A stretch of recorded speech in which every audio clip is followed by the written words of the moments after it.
We knew when we learned that Matt Gaetz resigned from Congress, conveniently, right before this ethics committee investigation was going to be released, the report on the investigation where evidence would likely be revealed about his misconduct, specifically the allegations that he slept with an underage girl and then drug use. And he resigned.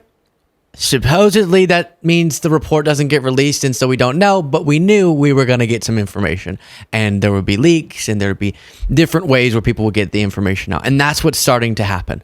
What evidence, what testimony would have been in this report that was so damaging that Matt Gaetz, now that he's been nominated to be Trump's attorney general, resigned from Congress? So if he doesn't become Trump's attorney general, he's now out of a job. That's how much he was running away from these allegations. While you're watching this, please click the subscribe button as we push to, we're about to get to 1 million subscribers. Then we'll just start going for 2. And this right here is why putting loyalty to yourself above actual qualified high character people, which is what Trump is doing, is bad. And hopefully this is a huge stain before we even get to Trump's presidency beginning on the record of Trump's presidency, regardless of how this Matt Gaetz saga ends. New details about the potentially damning evidence that even Trump's Senate allies say they want to see. CNN's Paula Reed broke this story. Paula. Well, Dana, these new details come from a civil lawsuit filed by a Gaetz associate. Now, the former congressman is not a party to this litigation, but it targeted people involved in the criminal investigation Gaetz faced, including the woman who was allegedly 17 when Gaetz had sex with her, as well as one of Gaetz's former friends. And as a result of this lawsuit being filed, the parties engaged in discovery. They created a whole new record of evidence, some of which is public. They spoke to witnesses, including that underage girl. Now, her deposition and those of some of the other women in the case are under seal. But lawyers in the case, they were pretty clever because they introduced portions of her testimony that's under seal when they questioned other witnesses. So they referenced the underage girl's testimony, including that she says she had sex with Gaetz on an air hockey table. So the lawyer asked, quote, "And you heard her testimony that she said that you observed her and Matt Gaetz having sex on an air hockey table?" Now, the person being asked about that denied that is something that he saw, but the lawyer also throws in that, quote, "The friend of the underage woman who brought her to the party testified that she too had sex with Gaetz at the same gathering." Now, this is relevant to the Ethics Committee report because the Ethics Committee has talked to many of these same witnesses. They also have much of the evidence that was gathered in this civil litigation. So it gives you a flavor of what they've gathered in their investigation. Now, of course, we know the Justice Department investigated the former congressman over these allegations of having sex with an underage girl as whether obstruction of justice, and they opted not to charge. I'm curious if MAGA will ever admit they made a mistake. You know? This is what you want? People are describing it as a clown car or a creep car. You have unqualified, as I said, low character individuals. And Trump's choosing them not because they can do the job well, but because they can do it to his liking, because they can do it in a way that's fully subservient to him, that's loyal to him. Burn the DOJ down from the inside was the quote about what Trump wants Matt Gaetz to do. A few different media reports on this. You have this talking about the lawyer revealing Matt Gaetz' sex parties allegations to pressure release of ethics report. An attorney representing 2 women who provide testimony to the federal and House ethics investigators about Gaetz' alleged behavior revealed details about his alleged misconduct in a bid to push the committee to release its report publicly. So you have this lawyer who's representing 2 of the women, and he, in the ways that he can, is getting the information out so that hopefully the whole report ends up being released, because he correctly says, based on what he's learned, Gaetz, even if he was never indicted by the Justice Department, that's not the bar, and that shouldn't be the standard. He definitely is not the standard of someone who should be the highest law enforcement officer in the country.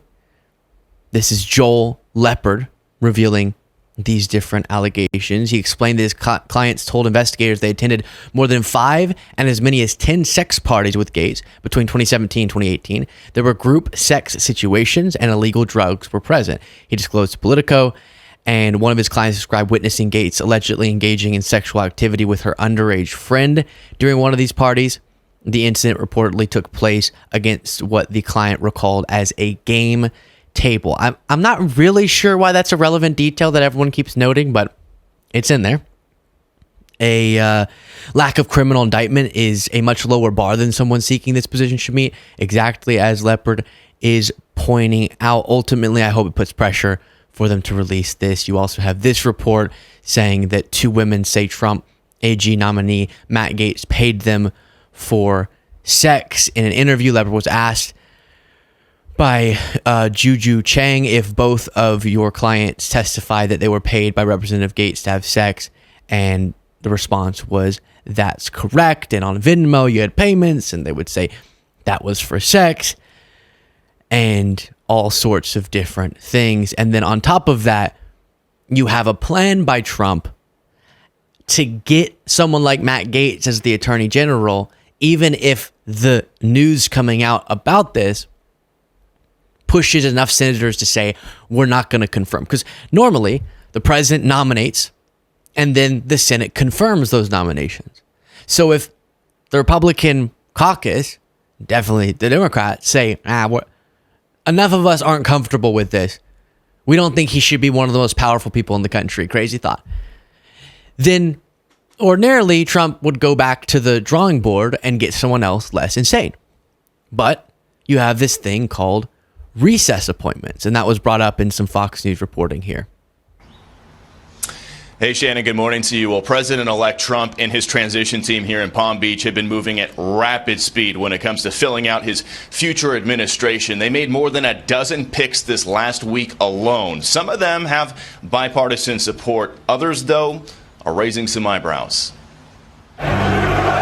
President-elect Trump taking a victory lap at UFC Fight Night at Madison Square Garden after a busy week building his second administration. His choices this past week include Marco Rubio for Secretary of State, Mike Walz for National Security Advisor, John Ratcliffe for CIA Director, Doug Burgum for Secretary of the Interior, and Kristi Noem for Homeland Security Secretary. We have 4 years ahead of us that Donald Trump has tapped as the golden age of America, and he is putting effective, hardworking people into these positions. But other choices have been more controversial, including Trump's selection for Health and Human Services Secretary. Today, I nominated him for, I guess, if you like health and if you like people that live a long time, it's the most important position, RFK. What his way of speaking is so bizarre. If you like people who live a long... No, I hate people who live a long time. I have a vendetta against people who live a long time. Oh, yeah.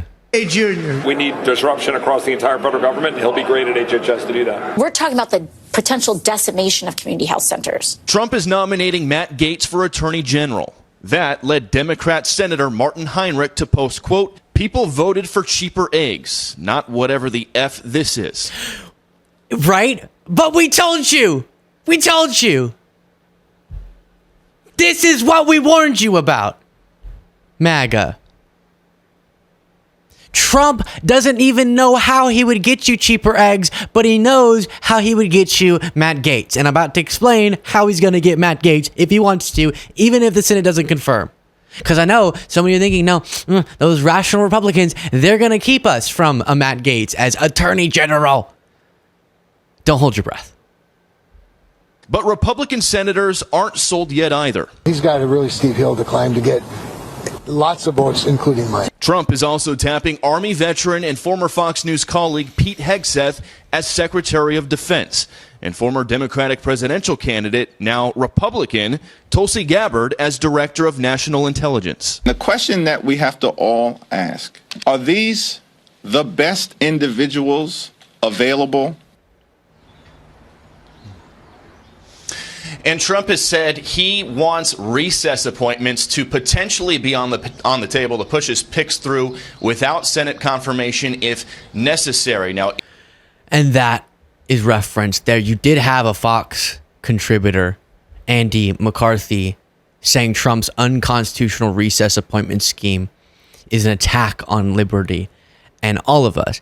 And while there is this mechanism by which a president can appoint through these recess appointments individuals like the position of Attorney General to the executive branch, the idea of circumventing the Senate's confirmation power with a bunch of these picks with recess appointments, it is brazenly trying to go around the checks and balances, even if for what are ordinarily supposed to be rare reasons you do have the recess appointment power, which is essentially if Congress goes into recess, so they're not in session, and the president has this vacancy and needs to fill it, then they can do that, and then that person gets to serve all the way until the end of the next congressional session. And so he could get Matt Gaetz for a significant period of time. And as I'm thinking about it, because this isn't super fleshed out and people are calling it a legal gray area, he could then just keep doing that with the same person. And we would be stuck with someone who wasn't confirmed by the Senate, who's super radical, who might be doing terrible things. There will be legal challenges, but will they succeed? Who Trump wants because of this loyalty. And that would be in the spirit of unconstitutional principles. What was also mentioned in that video, as it went through to remind you of some of the people Trump is nominating, is Pete Hegseth. Pete Hegseth, why is this such an issue with you people? Paid off a woman who made a sexual assault claim against him. In a detailed report from the Washington Post on Saturday, Hegseth's attorney, Timothy Palatore, I remember him, told the Post that Hegseth was visibly intoxicated when the alleged incident took place, claimed the accuser, whose identity has been kept confidential, was the aggressor, and went to police days after the incident happened. Palatore denied Hegseth was responsible for any wrongdoing. And the situation here was that Hegseth paid the accuser an undisclosed sum of money due to the fear of the claim getting back to Fox News, his employer at the time. And you have a former Fox News employee telling Mediaite that Hegseth is a national security threat and shouldn't be in the administration. Pete Hegseth is a walking national security threat. Pete's penchant for pretty women and penchant for alcohol makes him primed to be compromised by governments who wish to do us harm. And the Washington Post reported that a copy of a memo they obtained written by a friend of the unidentified accuser was sent to the Trump transition team and alleged he raped the then 30-year-old conservative group staffer in his room after drinking at a hotel bar. So that's also in the mix here. But recess appointment, let's get Pete Hegseth, Fox News host. He did serve for the military, but definitely should not be Secretary of Defense, leading the most powerful military in the world. Oh, gosh. It's all so terrible. And I say again, we begged you, America. We begged and we pleaded. Don't do it. Don't do it. And you did it. Because cheaper eggs, even though the best thing for addressing those economic problems was to keep the people who were doing an effective job by all the metrics of solving those problems.